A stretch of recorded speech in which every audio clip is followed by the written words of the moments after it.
Hi guys, this is an Adele inspired makeup from her 2012 Grammy look. It's got bright ruby red lips with an elongated shaded eye. The nail polish I have on is a mini nail polish by MaxFactor, and this colour is called Ruby Tuesday. It's a really pretty, brilliant red. To begin with, I used MaxFactor's Ageless Elixir. This is a 2-in-1 product in that it's a foundation that also contains a serum. And what the serum does is, if you have dry skin like me, it moisturizes, it hydrates. It's got an SPF of 15, and I'm going to try some on the back of my hand so you can see. It's actually quite a heavy coverage foundation, and it feels really creamy and smooth. To begin with, I'm filling in the brows, and I'm using Blush Professional's 88 color eyeshadow palette. I'm using this mushroom brown shade here on a Blush Professional angled brush. I'm gently filling in the middle of the brow. I'm going all the way to the end. Next, I'm using the slightly shimmering vanilla shade onto a Blush Professional shader brush, and I'm placing this shade on the eyelid up to the crease of the eye. Now I'm using a slightly smaller shader brush, and I'm grabbing some of this matte pink here. I'm going to line above the crease and then come down on the outer corner of the eye.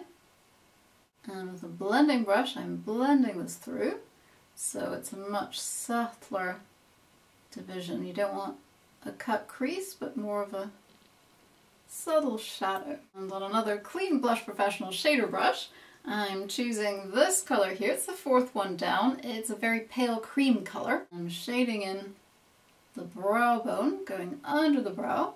To emphasize the shadow above the crease a bit more, I'm going to choose a matte black, applying this onto a Blush Professional small shader brush. This black, you want to place a very small amount, just a touch right here in the crease of the eye, the outer corner. I'm coming slightly downwards towards the corner of the eye. And then with the blending brush, I'm smoking out these edges. Look, you can really take your time with blending. If ever you find that you're trying to copy a look from a magazine or something and it doesn't quite look right, it can usually be the case of applying too much product and not blending it out enough. I know that I'm quite impatient, so when I was starting I would just apply way too much makeup and not blend it. So the secret, if you want to get something really professional looking, is to be very patient and apply small amounts at a time and then blend it through, another little amount, blend it through. And it takes patience, but the result is a lot more airbrushed. Now I'm using Bobbi Brown's ink liner in really black. I want to create quite a thick line along the upper lashes. You can start quite close to the lashes and then keep building the line thicker as you go along in stages, so then you can decide exactly how thick you want the line. Now I'm going over, thickening the line. And this sweep is quite dramatic and it really lengthens the eye. It really brings out the eye shape. It will make your eyes look a lot bigger. So you can start from the lower lash line actually and come upwards.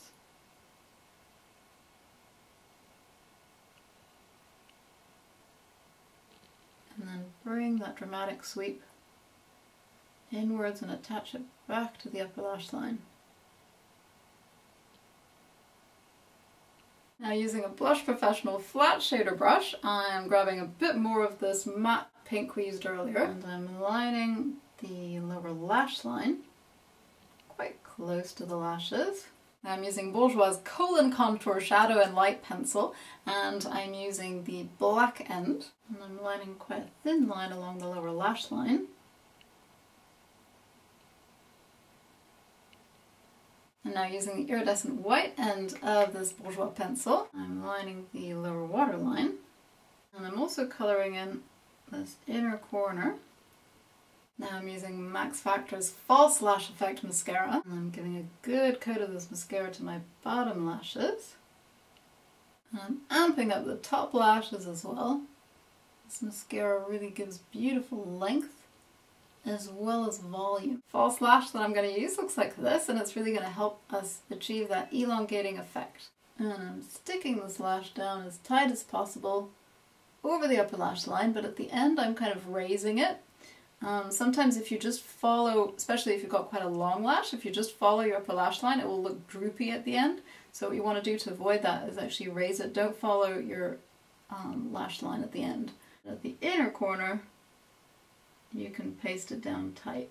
Now I'm using a Blush Professional blush brush and a blush color from a Ben Nye Pressed Color palette. I'm using this second blush along, it's called Blushing Bride, and I'm placing a small amount. Now I'm using some of Mehron's cheek powder in color Mojave and dabbing some onto a Blush Professional contour brush. Placing this color in the hollow of the cheek. And for the lips I'm going to use Maybelline SuperStay 24-Hour Color, and this comes with a colored part here and a gloss part. And I'm going to start with the colored end, and I'm going to line my lips using this applicator.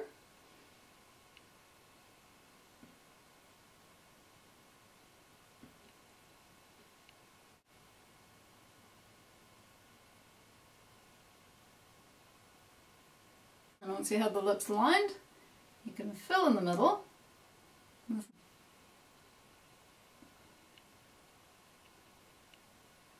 Now what you need to do is wait 2 minutes for this red color to dry. What it will do is become kind of sticky and almost become like a film over the lips, and that's what enables it to last for up to 24 hours. And then afterwards, once it's dry, we can start applying the balm. This is super moisturizing,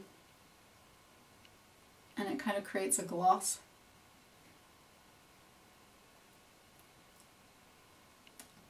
Over the red.